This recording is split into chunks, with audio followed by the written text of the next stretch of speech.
San Francisco, sore itu. Seorang insinyur antropik menatap satu tombol. Tekan, dan akses jutaan pengguna di puluhan negara terputus dalam sekejap. Di sampingnya, sepucuk surat berkop Departemen Perdagangan Amerika Serikat. Di pojok layar, angka merah berdetak turun. 90 menit. 89. 88. Bukan email, bukan denda korporat senilai jutaan dolar. Ini perintah negara untuk mematikan cloud, model AI tercanggih di dunia yang melayani lebih dari 300.000 perusahaan. Surat itu, menurut laporan, diteken langsung sang Menteri Perdagangan. Dua kata tersisa di layar insinyur itu, patuh atau matikan. 3 pertanyaan menggantung di ruangan yang senyap itu. Kenapa Washington tiba-tiba menuntut sebuah AI dipadamkan sampai lintas batas? Apa yang begitu mereka takutkan dari model buatan tangan mereka sendiri? Dan bagi Asia, dari startup Singapura sampai pasar chip Nvidia di China, seberapa keras guncangannya? Mari kita telusuri satu persatu.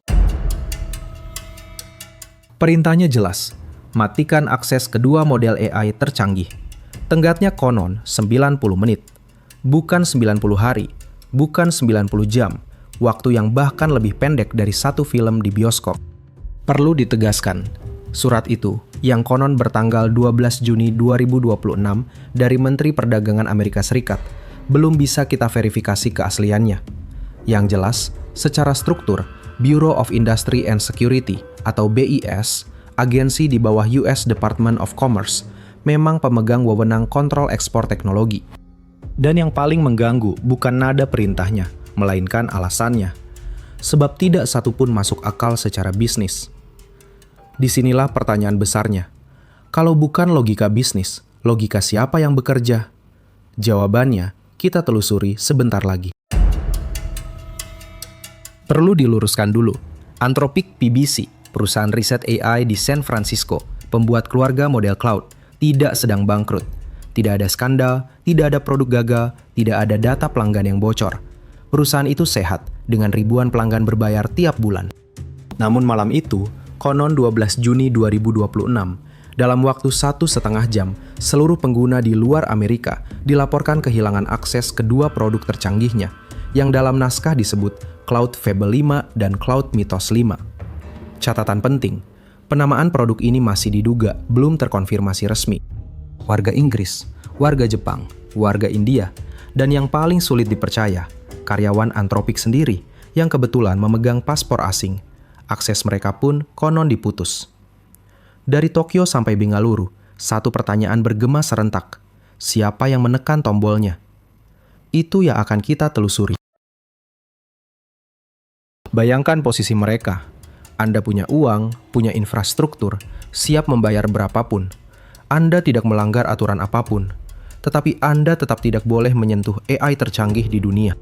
Bukan karena Anda melakukan kesalahan, melainkan karena paspor Anda bukan paspor Amerika.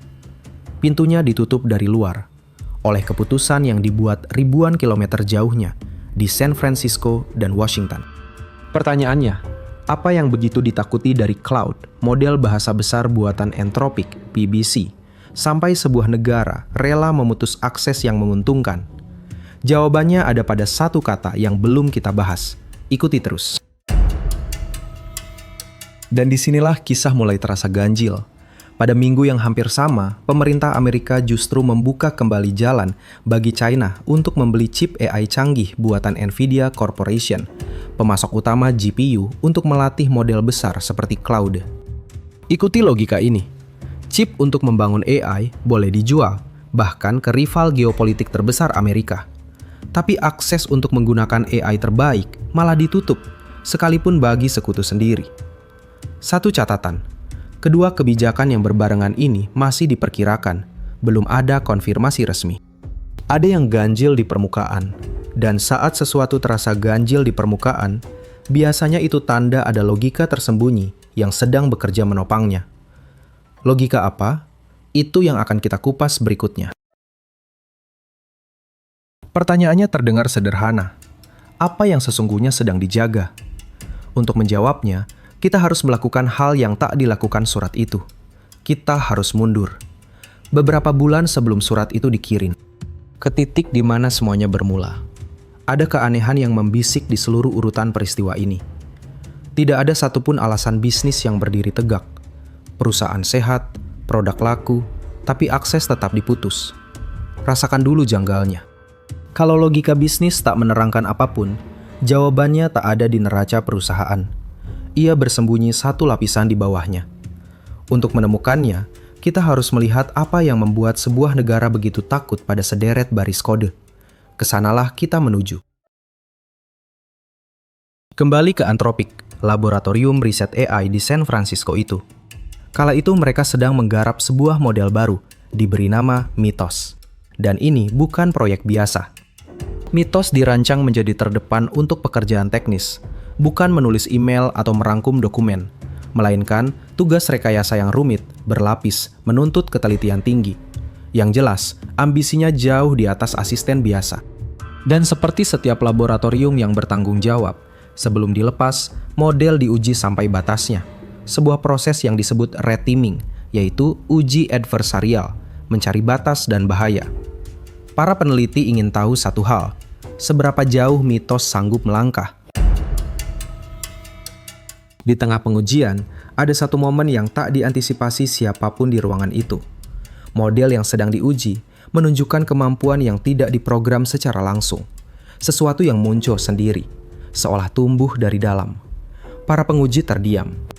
Inilah yang para peneliti sebut kemampuan emergen, atau kemampuan yang muncul sendiri saat skala model membesar tanpa diprogram eksplisit. Wujudnya di sini. Model diduga mampu menemukan celah keamanan tersembunyi di dalam sistem komputer, secara mandiri tanpa disuruh. Perlu digarisbawahi, klaim ini belum dikonfirmasi resmi, statusnya masih diduga. Tapi bila benar, ia menjelaskan satu hal yang tadi terasa ganjil. Mengapa mesin yang bisa mencari celah keamanan sendiri membuat sebuah negara begitu gelisah? Jawabannya menunggu di depan. Perhatikan satu kata, mandiri. Model itu tak perlu diberitahu di mana harus mencari. Cukup diberi akses ke kode sebuah sistem, ia mengenali sendiri titik lemahnya. Perhatikan, model itu tak menanti perintah. Cukup diberi akses ke kode sebuah sistem, seolah menyodorkan denah gedung kepada seseorang. Dan tanpa diminta, ia menunjuk setiap jendela yang bisa dibuka dari luar. Renungkan itu. Tapi tahan dulu, klaim ini masih diduga, belum terverifikasi resmi. Dan para peneliti itu ilmuwan, satu hasil belum jadi bukti. Bisa saja kebetulan, bisa saja keberuntungan pada satu kasus. Maka pertanyaannya, bagaimana mereka memastikan ini bukan sekedar keberuntungan? Uji berikutnya jauh lebih berat. Model itu dilepas memindai lebih dari 1.000 proyek perangkat lunak sumber terbuka. Perangkat lunak yang kodenya terbuka bagi siapa saja. Fondasi dari begitu banyak aplikasi yang kita pakai tiap hari. Hasilnya membuat ruangan hening. Sistem itu diklaim menemukan 23.019 potensi celah keamanan, kelemahan yang bisa dieksploitasi untuk akses tak sah. 23.000 dari satu sistem dalam waktu sesingkat itu. Renungkan itu. Kemampuan yang tumbuh dengan sendirinya begitu skalanya membesar. Keresahan itu mengeras di titik ini. Alat yang bisa menambal celah, dilihat dari sisi lain, bisa berubah jadi peta serangan. Dan pertanyaan itu belum berhenti berdenging. Angka besar bisa menipu, bisa jadi sebagian besar hanya alarm palsu. Maka temuan yang dianggap paling berbahaya dipisahkan, lalu diserahkan ke peneliti keamanan independen, manusia, ahli, pihak luar tanpa kepentingan membesar-besarkan. Hasilnya, lebih dari 90% temuan itu dinyatakan valid.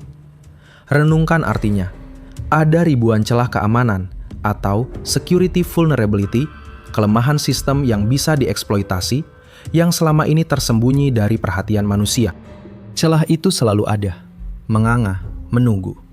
Bukan tidak pernah ada, hanya belum pernah ada yang cukup cepat, cukup teliti, dan cukup tak kenal lelah untuk menemukannya semua.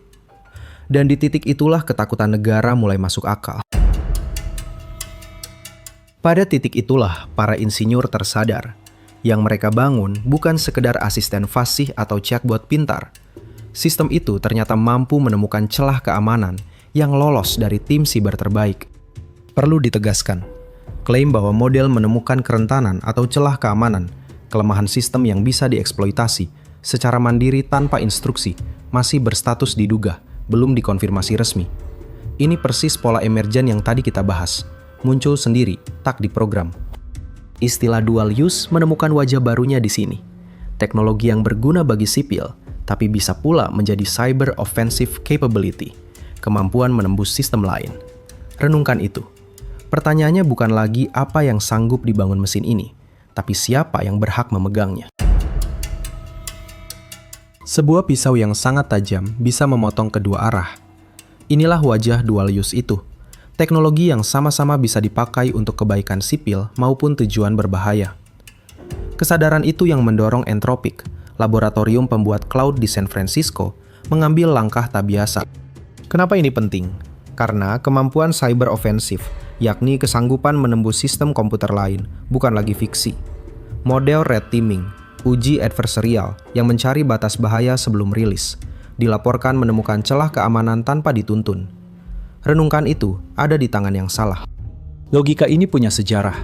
Pada 1949, Amerika dan sekutunya membentuk KOCOM di Paris untuk memblokir ekspor teknologi strategis ke blok Soviet. Pola serupa kini kembali. Hanya saja taruhannya bukan mesin bubut, tapi kecerdasan itu sendiri. Kemana arah pisau ini selanjutnya? Ada satu detail yang membedakan keputusan ini dari sekedar strategi bisnis. Model yang diduga bernama Mythos itu konon tidak pernah dibuka untuk publik. Bukan soal produk belum matang, bukan menunggu momen pemasaran, bukan server belum siap. Pertimbangannya satu, risikonya dinilai terlalu besar.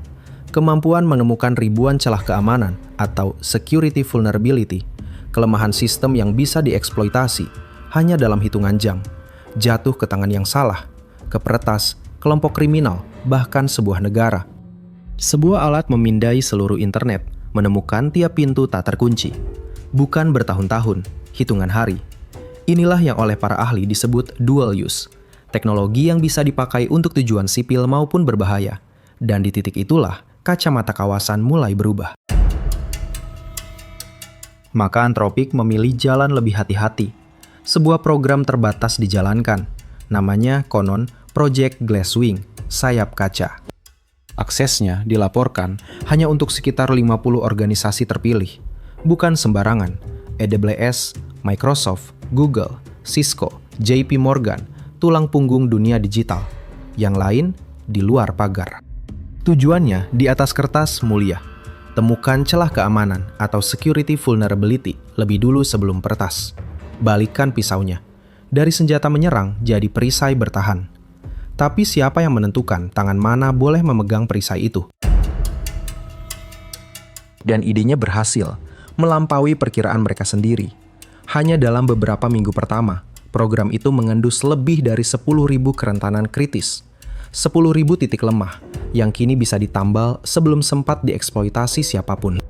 Sejenak, tampaknya Anthropic menemukan keseimbangan sempurna. Kekuatan dahsyat disalurkan ke tangan yang bertanggung jawab untuk tujuan yang benar. Tampaknya. Namun kekuatan sebesar itu tak bisa lama tersembunyi. Kesanggupan menemukan celah keamanan, jantung dari apa yang para pakar sebut dual use, teknologi yang melayani sipil sekaligus bisa membahayakan, kini menarik mata yang jangkauannya melampaui industri teknologi.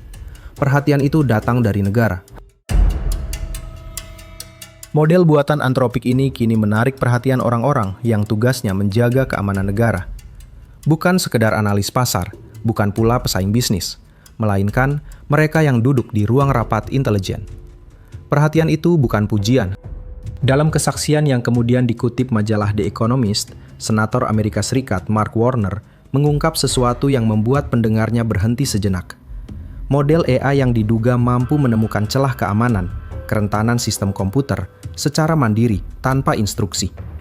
Ingat, ini masih diduga, bukan temuan resmi yang dipublikasikan. Pola dual use tadi kini menemukan panggung geopolitiknya. Logika serupa yang melahirkan KOCOM pada 1949, saat Amerika dan sekutunya memblokir ekspor teknologi strategis ke blok Soviet. Pola lama, wajah baru, dan bagi pasar Asia yang menggantungkan diri pada teknologi ini, pertanyaannya ringkas, Apakah mereka berdiri di sisi yang keliru dari garis itu? Menurut kesaksian itu, pimpinan National Security Agency atau NSA, Badan Keamanan Nasional, bersama Cyber Command, Komando Siber Militer Amerika, dilaporkan menguji mitos terhadap sistem mereka sendiri, sistem paling dirahasiakan, yang dirancang untuk tak bisa ditembus. Dan diduga, model itu mampu menembus hampir seluruh sistem rahasia mereka hanya dalam hitungan jam. Perhatikan pagarnya, ini klaim dari sebuah kesaksian, bukan laporan resmi. Detail pengujiannya tak pernah dipublikasikan, tentu saja tidak. Inilah Cyber Offensive Capability, kemampuan sistem menyerang sistem lain dalam wujud paling telanjang. Satu kalimat itu saja mengubah logika, bukan lagi soal bisnis. Ini soal senjata dual use. Lalu pertanyaannya, kalau ancamannya sebesar itu, kenapa chip ke Cina malah dibuka? Pada titik ini, di benak para pejabat keamanan nasional, sesuatu bergeser. Mitos berhenti dipandang sebagai produk teknologi. Ia berubah menjadi aset strategis. Sekelas dengan teknologi yang biasanya tak pernah kita dengar namanya, yang dijaga, diklasifikasikan, dan dilarang keluar batas negara. Inilah logika dual use, yaitu teknologi yang bisa dipakai untuk tujuan sipil maupun militer. Bukan lagi barang dagangan, melainkan senjata. Dan begitu sebuah teknologi dianggap aset strategis negara, seluruh logika yang mengaturnya berubah. Ia tak lagi tunduk pada hukum pasar, ia tunduk pada hukum kekuasaan. Lalu pertanyaan besarnya, apa yang membuat mereka setakut itu? Di tengah tekanan yang mulai terbentuk, laboratorium di San Francisco itu mencoba mencari jalan tengah. Perusahaan sadar satu hal, model tercanggihnya terlalu berbahaya untuk dilepas begitu saja. Namun kontradiksinya berbalik. Misi mereka menyatakan AI seharusnya bermanfaat, bisa diakses, membantu manusia. Dua dunia itu bertabrakan. Persis dilema dual use yang tadi disebut. Satu model, dua wajah yang saling menampik. Bukan masalah baru sebenarnya. Pola Cocom 1949 di Paris itu berdenyut kembali, memblokir teknologi strategis ke Soviet demi keamanan. Bagaimana menjembatani manfaat dan bahaya di satu model yang sama? Maka lahirlah Fable 5. Pada dasarnya, ini mesin yang sama dengan mitos, kecerdasan yang sama, tetapi dibungkus lapisan sistem penyaring, pagar-pagar pengaman, dinding yang dirancang membatasi kemampuan paling berbahaya, sambil membiarkan yang bermanfaat mengalir keluar. Idenya elegan, ambil kekuatan luar biasa itu, lalu pasang rem dan kemudi di atasnya. Inilah yang di industri disebut red teaming, yaitu uji adversarial saat penguji sengaja mencari batas dan bahaya sebuah model sebelum dirilis. Menurut penilaian perusahaan pembuatnya sendiri, versi ini sudah cukup aman untuk publik. Cukup terkendali, cukup dijinakkan. Namun tunggu, teka-tekinya ada di sini. Kalau versi berpagar ini memang cukup aman untuk siapa saja, mengapa aksesnya diputus berdasarkan kewarganegaraan? Rem sudah terpasang, tapi pintu tetap dikunci. Ada logika lain yang belum terbuka. Keyakinan itu bertahan 4 hari. 4 hari sebelum semuanya runtuh. Ingat pola yang sama. Perintah mematikan akses model AI lintas batas. Dengan tenggat yang dilaporkan hanya 90 menit. Konon dituangkan surat Menteri Perdagangan Amerika Serikat tertanggal 12 Juni 2026. Perlu digarisbawahi, tanggal, tenggat, dan surat itu belum terkonfirmasi resmi. Yang jelas, aturan mainnya lama, gema Cocom yang sudah kita singgung. Logika dual use atau teknologi berwajah sipil sekaligus militer bukan hal baru. Yang membuat ini mencekam ialah sifat emergen tadi, kemampuan yang tumbuh sendiri, konon sampai menemukan celah keamanan tanpa diperintah. Renungkan sejenak, bagi Singapura hingga Jakarta, pertanyaannya sederhana namun mengerikan. Kalau akses tercanggih ditutup berdasarkan paspor, di mana letak kawasan ini? Yang menemukannya bukan agen intelijen, bukan pula peretas negara, melainkan para peneliti di laboratorium riset AI itu sendiri. Tim internal yang bekerja lewat proses red teaming, yaitu uji adversarial untuk mencari batas bahaya sebuah model sebelum dirilis. Dan metode mereka menemukannya, itulah yang paling meresahkan. Tanpa serangan siber canggih, tanpa kode eksploitasi rumit, tanpa berminggu-minggu membedah arsitektur model, mereka hanya mengetik 3 kata, Sekali lagi, 3 kata. Kemampuan emergen tadi kini bersinggungan dengan ketakutan negara. Model itu diduga sanggup menemukan celah keamanan tanpa diperintah. Jika benar, dan status ini belum resmi dikonfirmasi, inilah cyber offensive capability yang lahir dari 3 kata. Fix this code. 3 kata polos, sehari-hari tak berbahaya, sampai tak seorang pun berpikir mewaspadainya. Tetapi 3 kata itu, konon, memicu sesuatu yang tak pernah diantisipasi para pembangun sistem penyaring Fable. Inilah lagi pola emergen itu, kemampuan yang tumbuh sendiri saat skala membesar. Diduga, model bisa menemukan celah keamanan secara mandiri, persis ketakutan yang membuat sebuah negara tega memutus aksesnya sendiri. Kata dual use, yakni teknologi yang bisa dipakai untuk sipil maupun militer, menjadi kunci. Alat bantu programmer yang sama bisa menjelma cyber offensive capability. Dan itu mungkin menerangkan logika yang di permukaan tampak mustahil. Pikirkan sejenak apa yang terjadi saat Anda meminta sebuah AI memperbaiki kode yang rusak. Untuk memperbaikinya, ia harus lebih dulu paham mengapa kode itu rusak, di mana logika patah, di mana asumsi keliru, di mana celah terbuka. Dan disitulah jebakannya. Proses menemukan mengapa kode rusak persis sama dengan menemukan kerentanan keamanan atau security vulnerability. Kelemahan sistem yang bisa dieksploitasi untuk akses tak sah. Kemampuan berbahaya itu tak pernah dimatikan. Ia hanya tertidur. Inilah wajah nyata dual use yang berulang-ulang kita sebut. Saat pengguna berkata perbaiki kode ini, tanpa sadar mereka membangunkan seluruh kemampuan itu. Bukan karena diminta, tapi karena tugas polos itu mustahil selesai tanpanya. Mari kita tarik napas sejenak dan menimbang. Sistem penyaring keamanan cloud tidak gagal karena diserang peretas jenius. Ia tidak jebol oleh kekuatan brutal. Ia tumbang oleh cara berpikir yang tak pernah terlintas. Bukan lewat serangan, melainkan lewat pertanyaan keliru.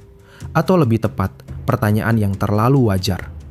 Terdengar sederhana, disitulah persis letak celahnya. Kadang dinding paling kokoh tidak dirobohkan dengan dobrakan. Ia diruntuhkan oleh seseorang yang cukup santai untuk sekedar mengetuk pintu, lalu bertanya dengan sopan. Dan kalau itu benar, pertanyaannya bukan lagi seberapa kuat temboknya. Begitu temuan itu tercium, Amazon langsung melaporkannya ke Anthropic, perusahaan riset AI pembuat cloud yang bermarkas di San Francisco. Sebuah laporan cepat, rantai peringatan pun bergerak. Dan di sini takdir bermain kebetulan yang aneh.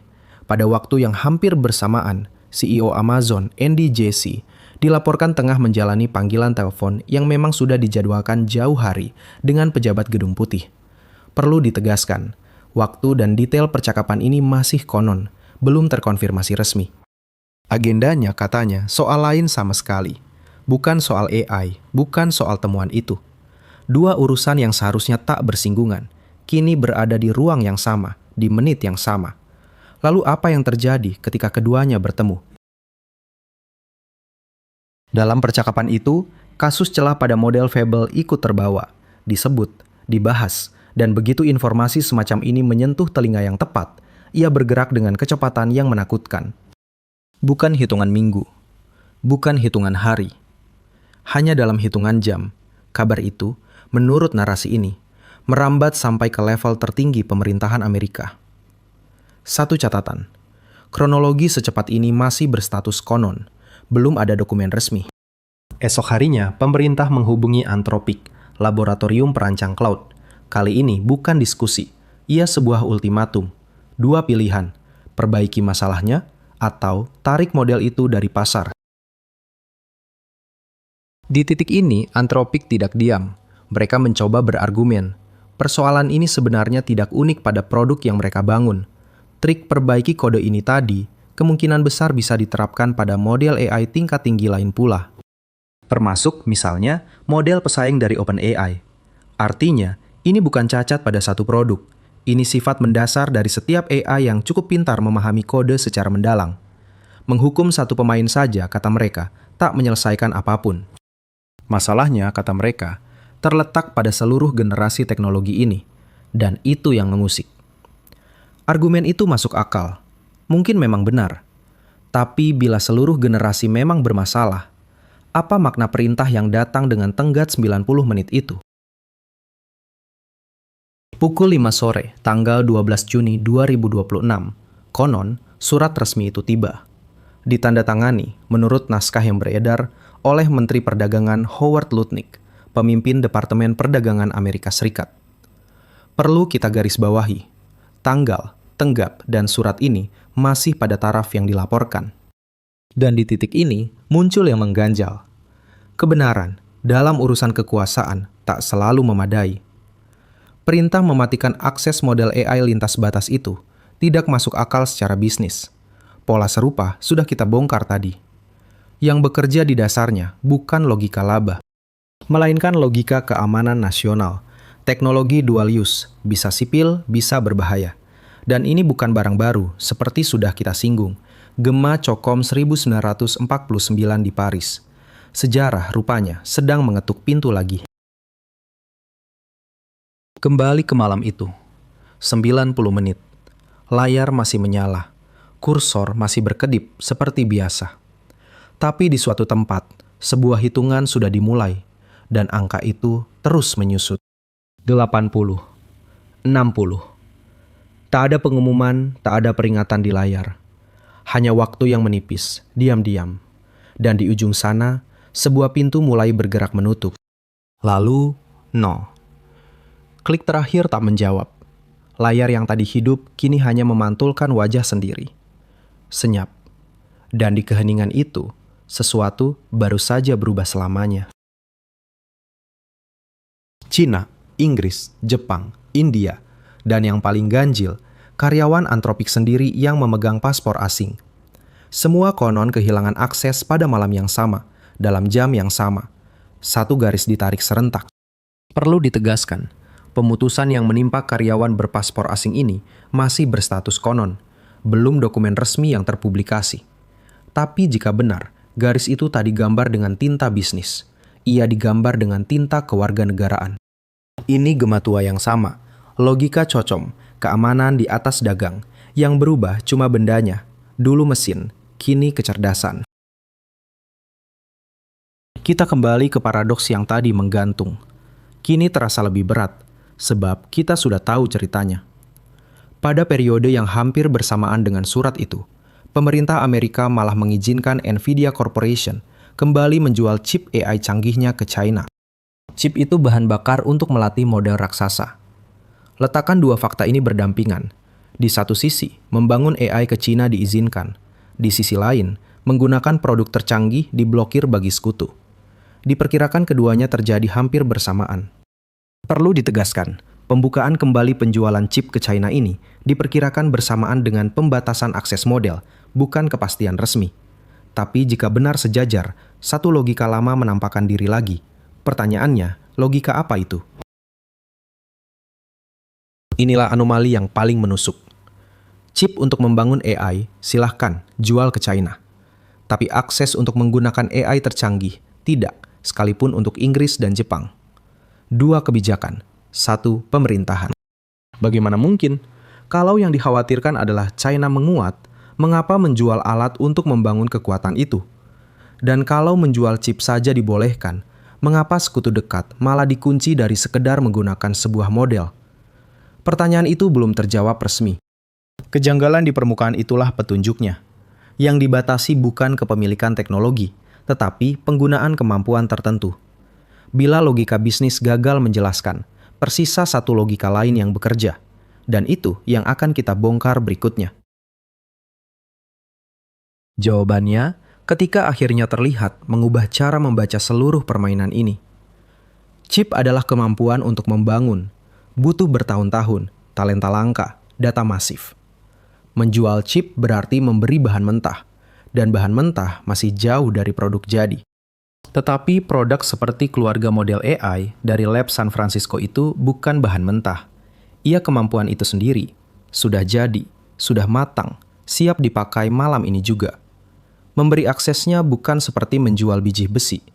Ia seperti menyerahkan pedang yang sudah ditempa dan diasah. Kini pola tadi masuk akal. Biji boleh mengalir keluar. Ia masih harus dilebur, ditempa, diasah bertahun-tahun sebelum bisa melukai. Tapi pedang sudah runcing di genggaman. Jadi kalau logam mentah dibiarkan pergi dan pedang ditahan, siapa yang sedang dilindungi? Cerita ini semestinya berhenti di pemblokiran yang dramatis itu. Sebuah paradoks yang membingungkan. Namun ada satu babak lagi, dan babak inilah yang membuka kedok maknanya. Anda tidak menyerahkan pedang yang sudah diasah, bahkan kepada teman sekalipun. Sebab pedang itu cukup tajam untuk menggeser keseimbangan kekuatan dunia. Kini anomali tadi masuk akal. Perintah mematikan akses dengan tenggat 90 menit yang dilaporkan itu bukan soal bisnis, tapi soal kendali. Dan inilah pukulannya.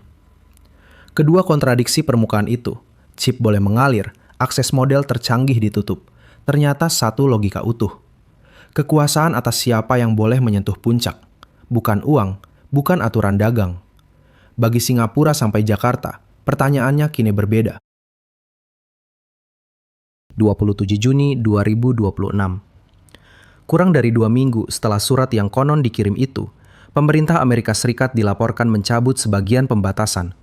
Sekilas, ini terdengar seperti kemenangan, seperti akal sehat yang akhirnya menang. Perusahaan pembuat keluarga model itu, menurut kabar, diberitahu bahwa Claude Mythos 5, sebutan produk yang statusnya masih diduga, boleh dipakai lagi. Tapi bacalah kalimat lengkapnya, perlahan. Setiap kata di sana penting. Karena pola yang sama muncul lagi. Membangun boleh, memakai yang tercanggih dibatasi. Dan pertanyaan yang mengganjal tetap, apa yang dilonggarkan dan apa yang tetap dikunci rapat? Perhatikan pilihan katanya. Model itu boleh digunakan kembali, tapi hanya oleh organisasi Amerika tertentu dan hanya yang menjaga jantung infrastruktur negeri itu. Bukan dibuka untuk semua, bukan kembali seperti semula. Ini bukan pintu yang dibuka lebar, ini pintu yang dibuka satu celah, cukup untuk mereka yang sudah dipilih menyelinap masuk. Cukup sempit untuk menahan semua orang lain di luar. Pola yang sama persis seperti anomali tadi. Yang di dalam celah pintu, mereka. Yang berdiri di luar, mengetuk, kita. Teknologi ini bisa membangun rumah sakit, bisa juga membangun senjata. Dan siapa yang boleh menyentuhnya diputuskan di sana, bukan di sini. Dan pintu itu, bukan kita yang memegang gagangnya. Pada 27 Juni, menurut kronologi yang beredar dan masih perlu diverifikasi, pemerintah Amerika Serikat tidak melonggarkan kendali, sebaliknya. Mereka mengasah daftar itu, menjawab pertanyaan yang lebih halus. Bukan lagi boleh atau tidak, tetapi siapa yang boleh dan untuk keperluan apa. Ruang untuk berbaik sangka tertutup di titik ini. Reaksi panik biasanya berayun kembali ke normal begitu situasi tenang. Yang berlangsung kali ini lain. Sebuah sistem baru dirancang sengaja, hati-hati dan permanen. Gema pola cokom yang sama, kini di era AI. Dan taruhan ini milik Anda juga. Kalau akses ke model tercanggih ditentukan kewarganegaraan, bukan pelanggaran, maka lantai yang dipijak pengguna di Singapura, Kuala Lumpur, atau Jakarta terasa tipis. Pertanyaannya kini bergeser. Siapa yang menyusun daftar itu? Dan berdasarkan logika apa? Perhatikan pergeserannya. Akses ke model AI paling canggih kini dikelola persis seperti izin keamanan negara, layaknya akses ke rahasia militer. Anda tidak mendapatkannya karena mampu membayar. Anda mendapatkannya kalau dan hanya kalau organisasi, kepentingan, dan negara Anda dianggap selaras dengan kepentingan Amerika. Ini bukan logika pasar, ini logika keamanan nasional yang sama, semangat lama yang kembali menyala. Sampailah kita pada inti seluruh cerita, sebuah pergeseran yang melampaui nasib satu produk. Kalau garis pemisahnya adalah paspor, bukan kemampuan, di sisi mana Anda dan pasar Asia berdiri? Bertahun-tahun kita mengira perlombaan kecerdasan buatan adalah lomba menciptakan. Siapa punya chip tercanggih, pusat data terbesar, insinyur paling brilian. Sebuah lomba membangun. Tapi anomali tadi menunjukkan pertanyaannya sudah bergeser. Yang diperebutkan tak lagi soal kemampuan membangun AI. Amerika sudah membangunnya. Itu bukan lagi persoalan. Pisahkan dua hal ini. Membangun model tetap diizinkan. Bahkan penjualan chip ke China dibuka lagi. Diperkirakan bersamaan. Namun memakai model tercanggih dibatasi. dan lantai mulai terasa tipis. Kalau penentu akses bukan lagi apa yang kau bangun, tapi paspor yang kau pegang, pertanyaannya bukan lagi milik Amerika. Ia berpindah kepadamu, kepada siapapun di luar tembok itu. Lalu, apa gerangan yang begitu ditakuti? Yang diperebutkan sekarang bukan lagi siapa yang bisa membeli aplikasi, melainkan siapa yang boleh mengakses kemampuan AI paling strategis. Para pengamat kawasan mulai memberi fenomena ini satu nama, AI nationalism atau nasionalisme AI. Maknanya sederhana, konsekuensinya besar. AI tak lagi diperlakukan sebagai produk konsumen. Bukan aplikasi yang diunduh di ponsel, melainkan aset strategis negara. Sejajar semikonduktor, teknologi satelit, bahkan persenjataan militer. Renungkan itu. Dan logika ini bukan baru. Kita sudah menelusuri akarnya sampai Paris 1949. Pola yang sama kini kembali. Pertanyaannya, apa artinya buat kita di kawasan yang cuma jadi pengguna? Perhatikan baik-baik. Yang dibatasi bukan AI biasa, bukan Microsoft Word, bukan Google Search, bukan alat perangkum rapat.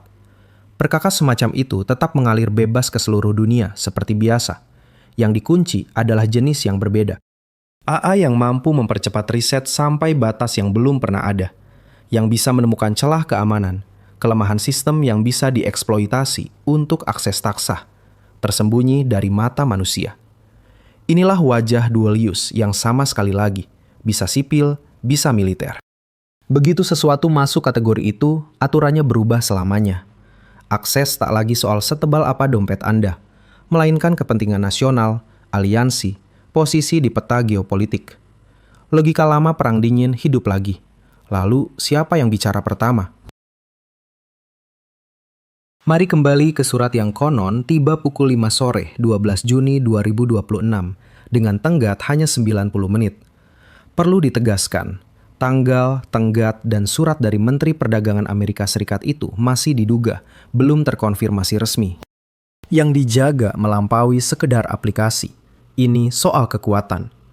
Dan logikanya bergema jauh ke belakang, ke Paris 1949 yang sudah kita bahas.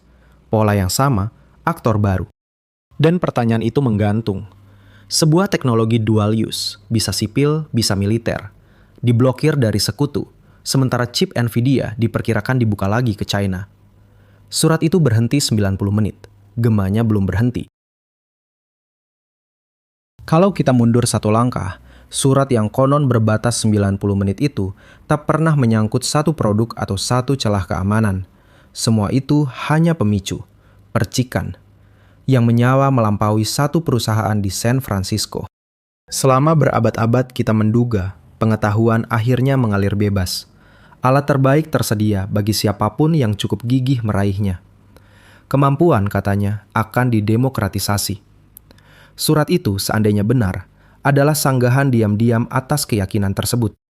Kini, kecerdasan tertinggi yang pernah dibuat manusia bukan lagi milik siapa yang menginginkannya, melainkan milik yang diizinkan memilikinya.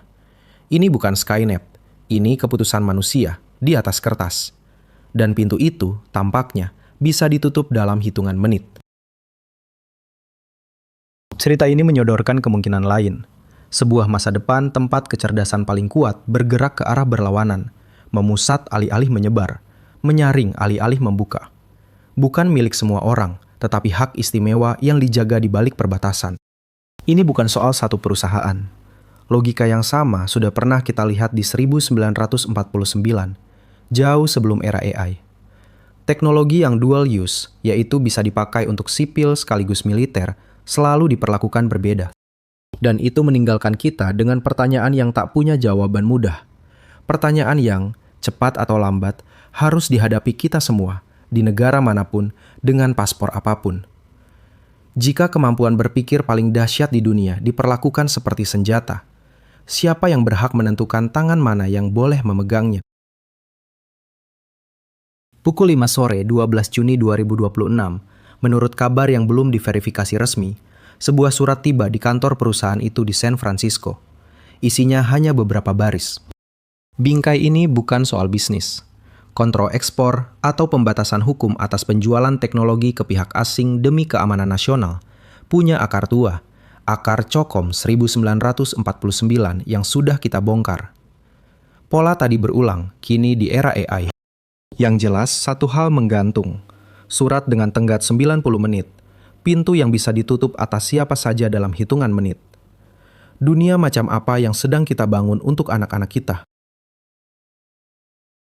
Di antara baris-baris dokumen yang beredar itu, tertulis awal sebuah babak baru.